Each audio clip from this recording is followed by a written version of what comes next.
உரைநடை 19 மலையும் எதிரொலியும். ஆ முதல் எழுத்தை மாற்றி வேறு சொல் உருவாக்குக.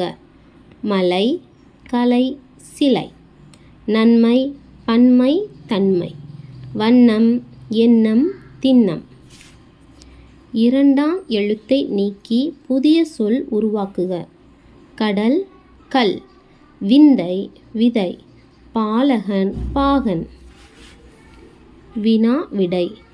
தந்தையும் மகனும் எங்கு சென்று கொண்டிருந்தனர்?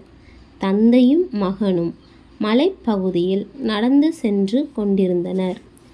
சிறுவன் பேசிய போது மலை என்ன செய்தது?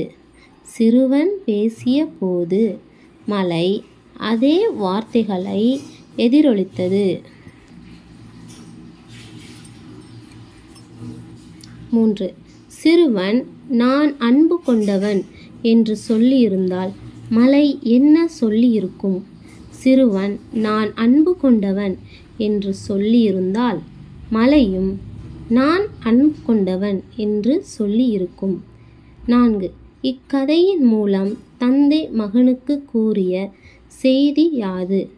நாம் எதை கொடுக்கிறோமோ அதையே திருப்பி வாழ்க்கை நமக்கு கொடுக்கும் என்பது தந்தை மகனுக்கு கூறிய அறிவுரை ஆகும்.